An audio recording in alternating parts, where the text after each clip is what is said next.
സുരേഷ് ഗോപിയുടെ ഒറ്റക്കൊമ്പൻ എന്ന സിനിമയുടെ ചിത്രീകരണം വീണ്ടും ആരംഭിക്കാൻ പോവുകയാണ്. സിനിമയുടെ ചിത്രീകരണം സെപ്റ്റംബർ 6-ന് പാലയിൽ വെച്ചായിരിക്കും തുടങ്ങുന്നത്. ടോമിച്ചൻ മുളകുപാടത്തിൻ്റെ മുളകുപാടം ഫിലിംസ് ആയിരുന്നു സിനിമ പ്രൊഡ്യൂസ് ചെയ്തിരുന്നത്. ഇപ്പോൾ ഗോകുലം മൂവീസാണ് സിനിമ പ്രൊഡ്യൂസ് ചെയ്യുന്നത്.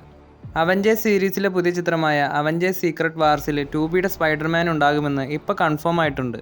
പൃഥ്വിരാജിൻ്റെ ഖലീഫ സിനിമയുടെ സ്ക്രിപ്റ്റ് വർക്കൊക്കെ കംപ്ലീറ്റ് ആയിട്ടുണ്ട്. സിനിമയുടെ ഷൂട്ടിംഗ് അടുത്ത വർഷമാണ് ആരംഭിക്കുന്നത്. ജിനു ബി എബ്രഹാമിൻ്റെ സ്ക്രിപ്റ്റിൽ വൈശാഖാണ് ഈ ഒരു സിനിമ സംവിധാനം ചെയ്യുന്നത്. ഗുരുവായൂർ അമ്പലനടയിൽ എന്ന സിനിമയ്ക്ക് ശേഷം വിപിൻ ദാസും പൃഥ്വിരാജ് സുകുമാരനും വീണ്ടും വന്നിരിക്കുന്നു. ഈ ഒരു സിനിമ ഒരു ചെറിയ ചിത്രമായിരിക്കുമെന്നാണ് പറയുന്നത്. ഹ്യൂമറിന് പ്രാധാന്യം നൽകുന്ന ഈ ഒരു സിനിമയുടെ ടൈറ്റിലായിട്ട് പറയുന്നത് സന്തോഷ് ട്രോഫി എന്നാണ്. കാർത്തിയുടെ സർദാർ 2 സിനിമയുടെ സെറ്റിലേക്ക് മാളവിക മോഹനൻ ഇപ്പോൾ ജോയിൻ ചെയ്തിരിക്കുകയാണ്.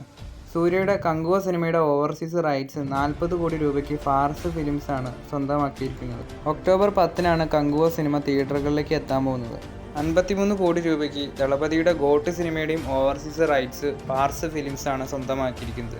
ഗോട്ട് സിനിമയുടെ സെൻസറിങ് പൂർത്തിയായിട്ടുണ്ട്. സിനിമയ്ക്ക് US സർട്ടിഫിക്കറ്റാണ് ലഭിച്ചിരിക്കുന്നത്. 2 മണിക്കൂറും 59 മിനിറ്റുമാണ് സിനിമയുടെ സമയദൈർഘ്യം. കൂടുതൽ സിനിമകളുടെ അപ്ഡേറ്റുകളുമായി അടുത്തൊരു വീഡിയോയിൽ കാണാം.